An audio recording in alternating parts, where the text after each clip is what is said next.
Hi, everyone. I'm Patricia Raskin. Welcome to the Patricia Raskin Positive Living Show right here on VoiceAmericaMedia.com. We're in our 24th or 25th year on Voice America.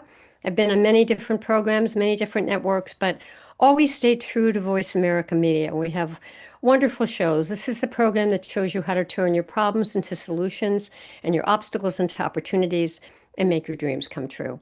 And I've been fortunate to interview over 6,000 people in my career and just keep going because of the amazing people that we're able to have on all the time. And today is no exception. Today we're talking about one of my favorite topics, which is aging and positive aging, because we're all aging really from the moment that we're born, when you really think about it. And we're steeped in a culture that tells us very limited stories about aging. And today we're going to talk about how this shapes how we think, how we feel, how we act. We're going to talk about reframing aging as we get older, building momentum, contributing to community, and making community stronger. And all of the things that we can do to make the last part of our life a wonderful part of our life or the best part of our life. And today I have on an amazing person, Alrie McNiff Daniels. She is a certified reframing aging facilitator and seasoned social impact leader who advocates to shift the way people think and talk about aging and older people. With more than 3 decades of experience advancing public health and social change through strategic communications, she is well positioned to help community leaders, nonprofit organizations, businesses and government agencies apply reframing principles to communicate more effectively on issues important to older people and to create communities that work for everyone. Alrie's interactive workshops and presentations encourage participants to challenge ageist assumptions and promote more inclusive narratives. She draws on Frameworks Institute research and her 9 years leading communications at Point 32 Health and Tufts Health Plan Foundations. Recent engagements include presentations for Age-Friendly Rhode Island, Aldersbridge Communities, Hebrew Center Life, and City of Boston's Age Strong Commission, and students at Brown University. She's also the facilitator for the Maine Council on Aging's Leadership Exchange on Ageism and the National Center to Reframe Aging. Welcome, Alrie. Thank you, Patricia. It's wonderful to be here, and thank you for that Yeah. lovely introduction. Yes, there's so much that you've achieved and accomplished. It's one of my favorite topics, and it's one that I also promote and give talks and workshops and write about because I'm in that age group, and I also think it's very important. I think particularly in our culture. I just came back from a trip to Eastern Europe, and it was interesting because other countries don't treat aging the way that we do. And I'd really love you to talk about that. We'll talk about aging in general, but it's true that other cultures, in many of them, older people are revered for their wisdom. Absolutely. And there are pockets in this country too. There are communities in this country that really have a reverence for older people, and you'll hear the word elder used as a term of respect and honor. Many indigenous communities, the LGBTQ plus community, and many communities of color, many faith communities. Mhm. So while what we tend to see is this mainstream dominant story about aging and older people, I don't want to lose the fact that there are some pockets where, and some of them wide, deep pockets where there is a recognition that all of the wisdom and experience that we accumulate through life can actually be a contribution to community and Yeah, enrich everybody's experience. yeah, that's so true and great. Thanks for clarifying that, particularly in our country. You know, so you talk about stories that we tell about how aging shapes our lives and our communities. Explain that. So, I mean, you said something in the introduction that I really would build on this idea that we grow up in a society and we hear stories and we read books and we watch TV and we talk to neighbors and we absorb all of these messages as we're growing up. And in the dominant culture, in the dominant media, the messages about aging and older people are often not positive. So we carry that forward, and that really affects all of us. So that means that the people who are making policies are affected by these thoughts about older people. That means that the folks who are designing programs are thinking these same minds or have these same mindsets. And people who are making determinations about how we invest in communities Yeah. may also carry these same mindsets. And yet, Alrie, if you look at our political system, so many of our people in government and leadership positions are older, Well, older. but you can have this bias at any age. I mean, Mm, and let's just talk about that for a second. So what we're talking about is ageism, right? And the World Health Organization has a definition for ageism. It's prejudice, stereotypes, and discrimination against people based on the age we perceive them to be. right. We can be ageist against older people or younger people. We can be ageist about ourselves. Or we can have an implicit or subconscious ageism and not even realize it's there. And that's when you start to see some of these things where you would look at a person and make an assumption about their age and be surprised at what this person is advocating for, thinking, well, that's not aligned with what I would expect, because that person might not even be aware that Mhm, they've absorbed all of mhm, these cultural messages and mhm. that has formed the mindset. Yeah. Yeah, it's interesting. I'd love you to expand on that in terms of how these common assumptions about aging influence our decisions and our systems. Well, you know, I'll start by saying that, as we think about what we are taught or what we are absorbing, I just want to flag that it's not a conscious decision to teach it. It's it's subtle, but it's interwoven. Even if you go back to fairy tales, if you think about how older people are depicted in nursery rhymes and fairy tales, especially those images, older people are less than attractive. They're sometimes the mean person. You see crones and witches and bent over people. So that is sort of the beginning of this idea of, oh, older is other, older is not good. I don't want to be older. And then you have whole industries like the beauty industry that want to literally tell us to erase aging. Instead of celebrating a birthday and truly saying, I have 60 years, I have 80 years, these are great opportunities. No, no, how can you change it? How can you be anti-aging? And you said it yourself. We are all aging. From literally the moment we are born, we are aging. Hmm. So, the message is there. So you carry that forward and you think about how people who are making policy decisions or making investment decisions in communities may carry that same sense of othering. So Hmm. I'll give you two examples that I often share in my workshops that tend to make people sit up. One of them is that older people are often not tested for sexually transmitted diseases. Hmm. And yet the data shows that there's an increasing incidence of sexually transmitted diseases in older people. But because of the implicit bias that providers carry, they make assumptions about the behavior of older people. And they just make a blanket assumption. So Hmm. obviously, that is imperiling health for the individuals who are not being tested, but it's also really expensive if you're dealing with something that comes down the road after the symptoms are more severe than if you catch it earlier or Hmm. have an educational conversation. What Yeah. other age group would we say, oh no, we can just make a blanket assumption about everybody in this age group about that behavior?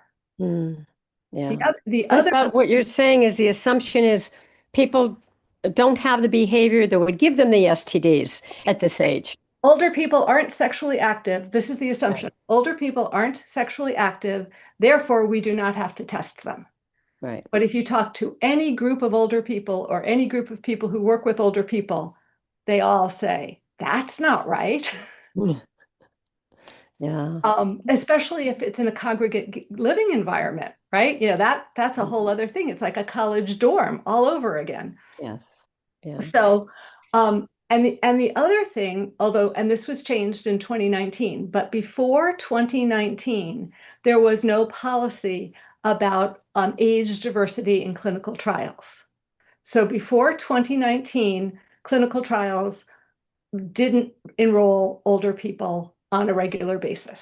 It is now something that is part of the clinical trials protocol that folks are supposed to be mindful and think about making sure to include older people in clinical trials. But think about older people as a group, not a monolithic group, but if you think about a group of older people, there are a lot of older people who take medications that are being tested in these clinical trials. And Yes. so older people remain underrepresented in the testing because that rule is still fairly new. So those are just Mm, two examples. Um, yeah. and So what, based on everything you just said, what can communities and organizations do to change their perceptions of older people? this conversation is a great start because the challenge is that ageism is an implicit bias. You know, we understand the concept of bias, right? We understand that, you know, where you grow up or what you're exposed to might mean that you have a favoritism toward, you know, one thing or another. And sometimes we know them. Sometimes it's an explicit bias, and you know, I have a favorite color, or I prefer to buy a certain brand, or um, you know, there's some life experience that has made people react in a certain way in certain environments.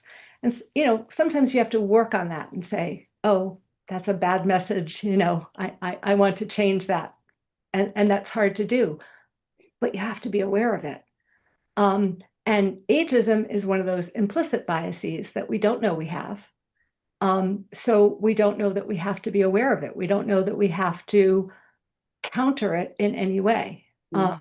So the data shows that having conversations about implicit bias gives us an opportunity to say, oh, wait, is there something that is clouding my ability Mhm. to come to this conversation with a clean slate Right. that I'm not aware of?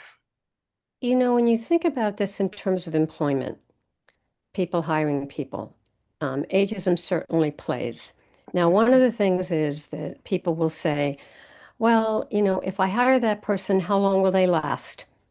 And yet, we know that in today's world, a lot of young people who get jobs stay in their jobs maybe 4 or 5 years, not 20 or 30 or 40 years like we used to, right, 20 years ago. So then the second bias becomes, well, you know, they're just, again, we're going to invest in them. They're only going to stay a few years. And they don't think about the wisdom and the experience and the just the amazing wealth of knowledge that older people have. So I'd love you to address that. Well, I'll start with a data point that diverse teams are more innovative and more productive. Mhm. And that covers all kinds of diversity. So if we know that having diverse teams and different points of view and different life experience in a group when we're trying to solve a problem is better, then why wouldn't we want to carry that over to our employment practices? Yeah. So, you know, I would start with that. I think that's really important. And the second thing is there are different behaviors in the world today as it connects to the way we have our work lives, right? People often stayed longer in jobs. There were pensions at one point, which would Right. incentivize that. People are moving around and people are doing different things. So that means you're maybe hiring more. So why would you want to limit the pool of people that you're hiring? Why would Exactly. you not want to say, I want to cast the broadest net and I want to think about who can bring what experience to the team? And one other thing about employment practices, if folks are thinking about their teams, sometimes you'll hear about professional development opportunities, and they'll be framed as for early stage people. Like if you're early in your career, we have these development opportunities. We have these learning and talent programs. Why? Why do we hit a ceiling? Are there opportunities to take folks that are already in your employ and think about how there could be upskilling, how there could be development opportunities, how we could create leadership programs that would support people throughout careers as opposed to capping them off? Yeah. And mentorship programs. Absolutely. There was Right. a great, I think it was LL Bean, several years, probably 10 years ago, I remember hearing about this program. As folks were starting to express an interest in retiring at LL Bean, they had an opportunity to opt into a program that would allow them to sort of step down in their retirement, but they Mhm. did it by also taking on some mentorship opportunities, and it was to allow for that transfer of knowledge. Yeah, So so folks would be paired up, and so they would be able to, work alongside or with a small group of people who they could then share some really important institutional information with that allowed for that continuity. It's a yeah, win for everybody. yeah. So it's changing, and what we're going to do is take a break, and when we come back, we'll talk to Ari about how in our daily lives, how we can think of practical ways to think differently about aging. Because we don't think we have biases, but we all have them and they all creep in. And so we'll talk about some practical ways and why that's so important for our health and our well-being and our longevity. And I will say before we close, last night, I think it was, I believe it was actually it was either on 60 Minutes or it was CBS Sunday Morning. I think it was Ted Danson came on, who does this wonderful show about retirement. He's like a detective in the retirement homes. I forgot the name of it. The man on the inside. Yes, the man on the inside. And he came on and he talked about 4 or 5 things that we can do to stay active. And he did a little routine, a little dance, a little movement. And one of the things was certainly staying socially connected, keeping our mind active. Yeah, there were several, but it was fun. If anybody wants to catch that, that would have been on, let's see, July 19th, 2027, because this is 2026. I'm dating myself a year because this show's evergreen and people listen all different times. So you want to check that out. It was with Ted Danson. It was just delightful to watch. All right, we're talking to Alrie and Alrie McNiff Daniels. And we're talking about aging and ageism. And we really want to look at this, and this is something that we're going to look at even more in our next segment. Alrie McNiff Daniels is a certified reframing aging facilitator and seasoned social impact leader, and she advocates to shift the way people think and talk about aging and older people. And that's what we'll continue talking about in our next segment. Stay tuned, we'll be right back.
Hi, everyone, and we are back. We are talking about positive aging and ageism and how to make this part of our life the best part of our life or a great part of our life. Okay. And my guest is Alrie McNiff Daniels. She's a certified reframing aging facilitator and seasoned social impact leader who advocates to shift the way people think and talk about aging and talk about older people. So, welcome back, Ari. So Thank you. let's go back and let's talk about practically, just in our everyday lives. How do we think differently about aging? And before you answer, I'll give you an example. The stats are many older people fall, which is true. I mean, our balance isn't as strong, the fluids aren't as strong, but that doesn't mean we're all going to fall. So I'd like you to talk about that a little bit so that as we get older, we're not in fear of, oh, I'm going to fall because I'm older. So I would also just say simply, many people fall. It, Right. my 9-year-old daughter broke her wrist playing with a hoop at Plymouth Plantation. I mean, people fall. We should all be careful. Taking balance classes is a benefit for everybody. Assigning a specific risk to a specific group of people might also inadvertently give a message that not everybody is at risk of that activity. So That's there's true. something to think about just in terms of the way we have this tendency to assign risk. And while I'm in that realm, I'll just make another observation. There is a tendency as we talk about older people to not make to take away agency, to take away the sense of autonomy. And sometimes it's really subtle in that we are, instead of making the older person the subject of the sentence, the person who is doing the action, we make the older person the object of the sentence. I promise this isn't a grammar lesson. It's just the idea that, you can say, my neighbor takes the shuttle to work, or my neighbor hired support to make sure he gets everything he needs to in his home. Or you can say the shuttle transports my neighbor to work. Right now, the shuttle transports my neighbor to work, takes all of the agency away, and really creates an image in your mind and a feeling about that person. And when we continually do that, when we talk about older people, we're continually eroding the idea that everybody ought to have autonomy and agency. And so that's just a very subtle thing that has crept into the way we talk about older people that I like to make people aware of. Because, oh, go ahead. You have a thought. No, go Go ahead. ahead. Go ahead. So, Dr. Becca Levy, who's at the Yale School of Public Health, has done a great deal of writing and research on ageism, as I am sure you know. Um, she and her team actually did research several years ago that uncovered ageism in healthcare in 45 countries, not just the United States. I think that's remarkable. But in the United States, she and her team found that ageism had an annual cost of approximately $63 billion a year. So Wow. she has done some continued research, and she has this recommendation for what we can do about that implicit bias that we all have that I talked about earlier. And so it's the ABC method, which I just really appreciate. It's 3 things, and it's easy to remember. The first thing is to increase our awareness of our own age beliefs. Take a moment to reflect on what we think about aging in older people. Have we absorbed that dominant societal message that aging equals old or negative or bad? And if we are, really spend some time thinking about what we want to do with that, and understanding the impact it has. Second, and I really love this one, shift the blame from age to ageism. We can go back to that HR example later. If somebody says, well, so and so, I'm not going to hire so and so because so and so is X age. It's not about that person's age, it's about the hiring manager's ageism, Right. and defining that and understanding how that shows up is an Mhm. opportunity to Mm. change. which brings us to the third, the C. So the first one was awareness. The second one was blaming ageism, not age. And the C is challenging when we hear anti-aging messages. Instead of just sitting there quietly and complicitly or ignoring them, there's an opportunity to say, do you understand the implications of what you just said? Mm. And I have a quick story about a friend of mine who's a very strong anti-ageism advocate, Mhm. and how she took this challenge to, I think, an amazing place. She was in her early 70s and she was going in for cataract surgery. And apparently, there's a fairly standard intake form for cataract surgery. Mhm. And her office used it. And so she sat down to fill out the form. And one of the questions was, why do you want to have the surgery? Mhm. To do certain things. And it was a checklist. And I didn't see the form, and I'm going by my memory, but it was the checklist included things like to do the crossword puzzle, to crochet, to knit, to do my Mm. needlework, to play bridge, things that we would call hobbies for the most part. And my friend was having the cataract surgery because she owned her own business and she wanted to be able to run her business. Right. So she went up to the desk and she said to the person sitting at the desk, this form is terrible. It is perpetuating this idea that older people are only here, because of hobbies. You're not acknowledging that people can work very politely, very politely. Long story short, she spoke to the person at the desk who referred her to the office manager. The place that she had the surgery was part of a larger group. She eventually spoke to the group manager and they changed the form. Oh, how great. But it also educated all of the people Right. who were involved Right.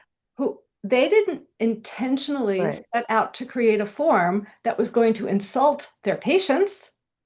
And so it was a great Yeah. opportunity for them to understand that that implicit bias that had come from years of conditioning Right. had created that environment. Well, and I have a story. This Awesome. one is, yeah, and this is a little different. It doesn't have quite the ending that yours does, but I think it could. This actually happened to a friend of mine, and it's very interesting. A friend of mine who is older, I would say baby boomer age. Um, they're in a couple, and they weren't together, but the male counterpart had gotten a new place that was smaller, and the female person, the couple, wasn't sure that they were going to move in at that point, so they kept separate places. Well, about a year and a half went by, and they decided to move in together. And remember, he had moved like about a year and a half ago.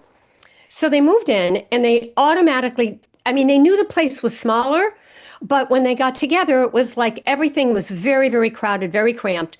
Beautiful space, and beautiful to look at. But if you tried to get in the cubby holes, because there was very little, so they talked and talked, and my friend said to me, you know what?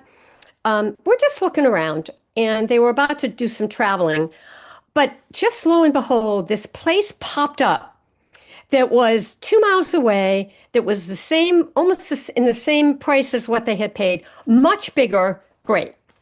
So the children of one of them, this was mentioned to the children, and they were very upset about this. Hmm. And they came over to have a discussion. And they both listened. It was his children came over, and it just went on, and this is so fast, and I don't understand these impulsive decisions, and this place is beautiful, and look at how this fits in here, and blah. And so my friend said, I listened and I said nothing. And then I slept on it. And she said, then I talked with my partner the next morning and I decided to write a note. So she read me the note. And she said she wrote a beautiful note to the children. And she said, I want to thank you for sharing and coming over and explaining, and being open. And we want you to know that we feel that you are totally questioning the other person's judgment. That person's judgment is now in question. And there was nothing said about the upside, like the fact that this was a well thought out decision, even though it was quick, that two people have sound mind, that this is better for both of them. None of that was even considered or discussed. And the other person said, we know how much you care about your father, mother, right? Hmm. However, we care too. And we feel that this is really the right move. So my friend called me and she said, I wrote it and both of them agreed. They loved the letter, they sent it. It was a text. They never heard back. But the point was that my friend said, I had to say this because it when they came in, there was not this was like this couple had done a terrible thing already. I mean, Mm. this was like a terrible, honestly, if you had heard, it was like just off the cuff, terrible, wrong decision. And to me, that's all part of the ageism. What do you think? Well, I'm going to start by saying I think family dynamics are really, really complicated, and I think family dynamics can be a layer of complexity can be added when you factor in preconceived notions like ageism, right? So without any knowledge of what the dynamics would have been in a separate environment, the way you're relaying it certainly suggests that the younger generation forgot that the older people had lived full lives where they had been making decisions, many good decisions, presumably, that allowed this younger generation to have landed where they are now. But I think it is complicated when you are shifting that role, right? We haven't That's talked true. That's a about, very good point about shifting the role. And yeah. one other thing I want to say about this that I'd love you to comment on because it really is about ageism. That same young couple had in-laws that were very aware and very agile and able till they were 85. And Mm, then within 4 years, when they became like 88, 89, they completely had a downslide. And mhm. so that young couple assumed that that was going to happen within their own family. So that ties in with what I was thinking. Two things. First of all, there is no other segment of life where we lump in people the way we do with older people, right? When we talk about older people, we could be talking about somebody who's 55, 65, 75, up to 95 or 105, right?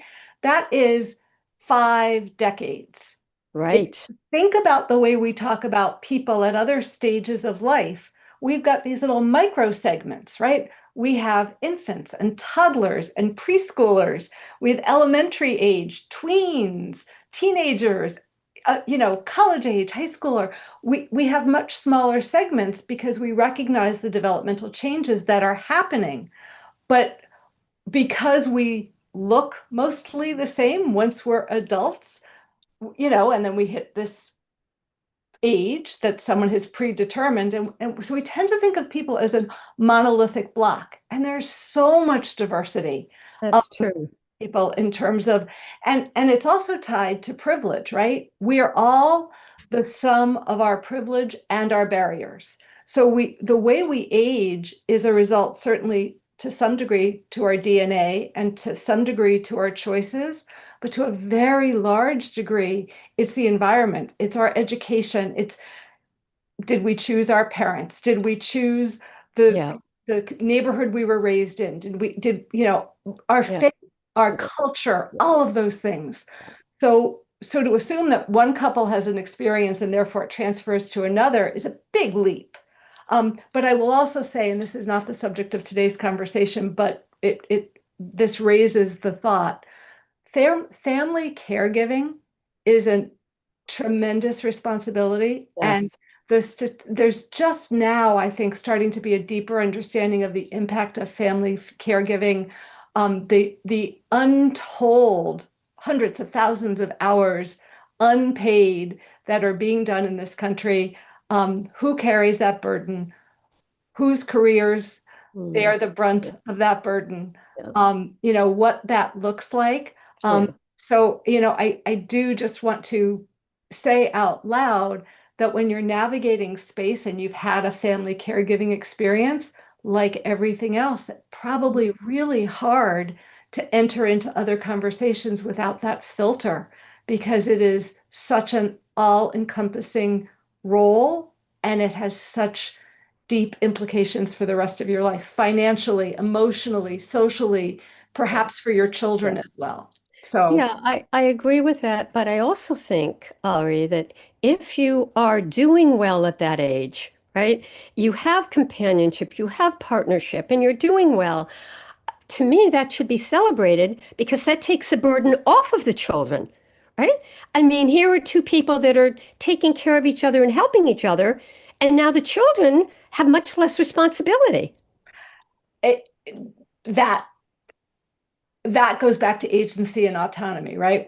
Exactly. Why do we assume that there's an age at which age and autonomy are not assumed? And I don't have an answer for that other than being steeped in this culture of ageism and assumptions about what happens to people at a certain age. And we're going to take a break and we're going to come back. I really like that we both told stories because I think that that really speaks about what's happening and then how do we look at things and how do we look at things differently. So, what we're going to do when we come back is talk about aging in terms of the health and vitality, not just of us, but of our communities. And again, you're listening to the Patricia Raskin Positive Aging Program right here on VoiceAmericaMedia.com. And I'm with Alrie McNiff Daniels, who is a certified reframing aging facilitator and seasoned social impact leader. Stay tuned, folks. We'll be right back.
Hi, everyone, and we are back.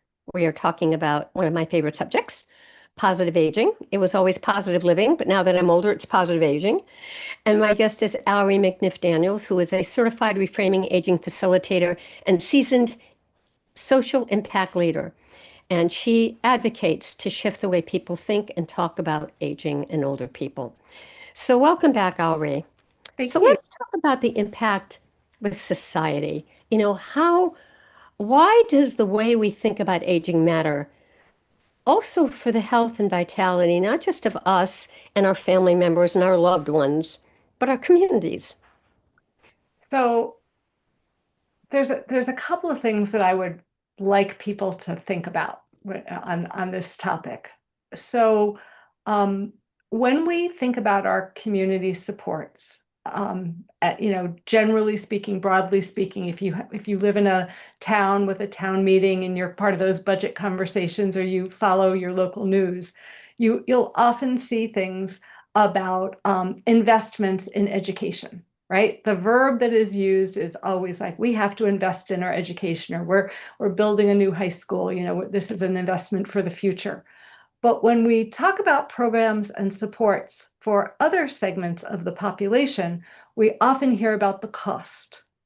And there's often this, I was going to say unspoken, but sometimes it's said out loud, message that as we age, we ought to all be responsible for our own services and what we might need, right? That the responsibility is on the family, or the responsibility is on the individual older person. And that's really the only phase of life for which that's true, right? We have public schools, we have public transportation, we invest in public roads, we have public libraries, we have all of these things that recognize that it is important to do some things for the collective good, or that some things makes more sense to be done in a collective. That cohesion for our society makes sense. That we want that engagement. We want folks to know their neighbors and to be good neighbors and to watch out for each other. So when we have implicit bias about aging and older people, and we think about that group as the other, we are disinclined to make the investments in the group that we are thinking about as the other. Yeah. And it's really interesting. There's research that shows that the older we get and the closer we get to that group that we perceive as the other, the more intense sometimes the ageism can become. And so that's something to be aware of too. But I think, my own personal belief is that what we want strong communities. We want transportation, we want housing, we want Right. we want access to affordable healthy food. I want libraries. Like, we all of these things are there. What we also ought to be thinking about are the kinds of supports and services and programs that are important for folks to be able to live in the community at all ages, to age in community if that's what they want, to have choices.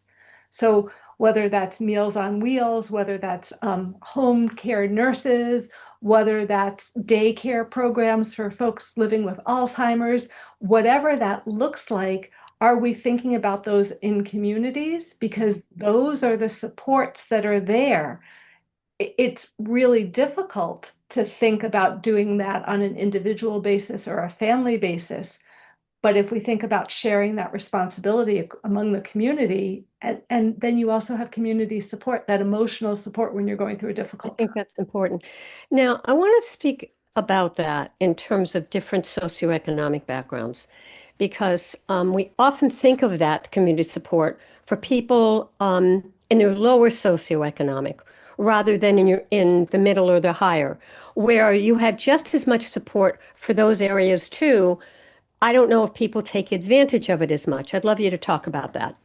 Yeah, I can't speak to the statistics on, who's availing themselves of different services, but, what I can say is that when you think about some of the circumstances of families now, where, we have folks who are two parents who are working, who might have school age children, who might also have older parents who need care, um, that is a common scenario that you might see. And I know from friends and from, experiences of my neighbors how difficult it has been to be able to juggle those needs, to be able to, I mean, sometimes it's honestly not always a question of whether somebody can pay for something. It's a question of whether they can even find folks.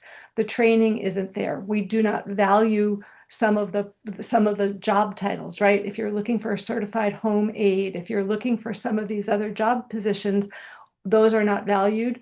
Training programs aren't available. We don't pay them appropriately. So then it doesn't matter what socioeconomic position the family in need is in because the services are not available. And so those could be good paying jobs. Those could be opportunities for folks. So it all ties into how we think about aging and older people. Are we investing in programs for changing demographics so that folks have what they need? And if they need support for paying for it, that's a piece of it. Yeah. But but it's more fundamental than that. Yeah, and I also think things like senior centers, that Oh, yeah. people could take advantage of senior centers. They offer so much for everyone. Everyone, I mean, crafts and different games and learning situations and workshops that I think sometimes I don't know why, but I don't think they're utilized as much as they could be. So there's new research I just heard about last week that the National Center to Reframe Aging worked on. They had a project with the state of Pennsylvania. So it's just coming out. So I only know the headlines, but I know one of the big learnings was that people don't fully understand what happens at senior centers. So, the opportunity to talk about, your senior center might have meals where if you live alone, you might be able to go in and have the social experience of having meals with other people. They might have classes, they might have exercise classes, they might have like learning how to play new card games. Mahjong seems to be all the rage again. So I've seen some local senior centers who are offering those classes. Some of them offer intergenerational programs. There was a council on aging, which is what the Massachusetts folks call senior centers, on Cape Cod that was involved in an intergenerational model UN. So it was Isn't that a great? school student group with older people. That's So great. really exploring to find out what's behind the title and what is really offered. Yes. You never know. You never Yeah. know. And it might be exactly what you, your neighbor, your family Yeah. need. I want to say that I have been working with student interns from University of Rhode Island for the Mhm. past, I think about 12 years now. And it is the most wonderful experience for me, Alrie. I mean, for the millennial or even younger, working Yeah, with the baby boomer. And I mean, I bring them the experience, but they are just so technology savvy. They know all the things that are going on in that world. And they bring that to me. And then, I bring wisdom and experience from the work that I'm doing in my work. But it's just a wonderful opportunity. And I actually don't even, that's what I want to do is I want to keep working with students because I find the only drawback is you only have them for a semester, but then you meet a new student who right. brings you a whole bunch of other skills. So it's really terrific. So, what that makes me think of, and I think you and I were talking about this earlier, that makes me think of the value of growing and learning and changing, curiosity. Yes. So we're talking about society, and those are kind of big, weightier subjects when we think about the things that need to be in place for aging. But if you're talking about an individual person, we certainly want to think about what we can do to reduce our internal ageism and to be more aware of it. But there are also some things about continuing to learn and grow and evolve, and what the resources are for that, whether it's a library, whether it's a senior center, whether it's some other community program. Those programs exist. When those programs exist, they create real personal opportunities for folks in addition to being a community benefit. Absolutely. What would you like to leave our listeners with today, Alrie? What's your message? So you said it earlier.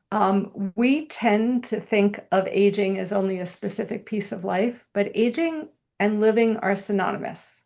Because if Right. you're not aging, you're probably not breathing, right? And so I would like folks to really examine why they have the thoughts that they do about aging. I mean, sometimes it's really hard to acknowledge that you've absorbed these thoughts, but to really take a moment to think about why they're there and how that lens may block them from thinking productively or voting. If they're a select person, are they voting for things through this lens of ageism? Are they inadvertently giving those lovely compliments like, you look great for your age? Mm.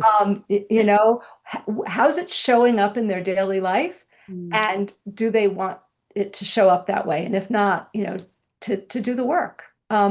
Once you start to acknowledge that it's there, you'll see it everywhere. And it's not easy. It's not snap your fingers and suddenly you don't have these preconceived notions. They're baked in. So it takes some work. It takes some work, but I think it's worth the work. And the research shows that people who have a more positive attitude about ageism um, live 7.5 years longer. So there's some science. So it's good for the community, it's good for your health, and so it's a benefit for all of us. Absolutely. Alrie, how can people find you?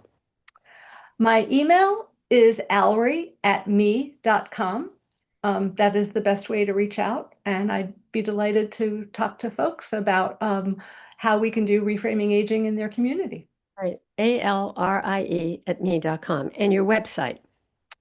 Is in progress, but when it is up, it will be alrie.com. Great. Wonderful. Well, it's really been wonderful to have you on, to really talk with you. I know about a subject that is so near and dear to both of our hearts. And yeah, I also think when you talked about people who are more positive, live 7.5 years longer, also people who are doing what they love doing. Mm, A lot of times you see people who are working into their 80s, even 90s, and they're doing the profession because they still love it. That's often like actors or conductors. They talk about conductors living long lives. They're around this beautiful music all the time. So, yeah, thank you again so much for being on the program. thank you so much. Yeah, yeah, stay on the line for a minute. All right, folks, that wraps up this edition of the Patricia Raskin Positive Living Show. If you'd like to find me, Patricia at patriciaraskin.com. Also, if you'd like to sign up for my newsletter, I have on these wonderful guests every month, and you can see them all at the beginning of every month. Just write to me, Patricia, patriciaraskin.com. And if you enjoy these interviews that really look at empowerment and positive thinking and positive living and positive aging, and you have a positive message to get out and you'd like to create your own podcast, I would love to help you. I've interviewed over 6,000 people in my career, and I would love to help you put your podcast together. So contact me, Patricia at patriciaraskin.com. Remember, stay healthy, stay happy, get the support you need, and know you can make your dreams come true. Until next time, I'm Patricia Raskin. Bye for now.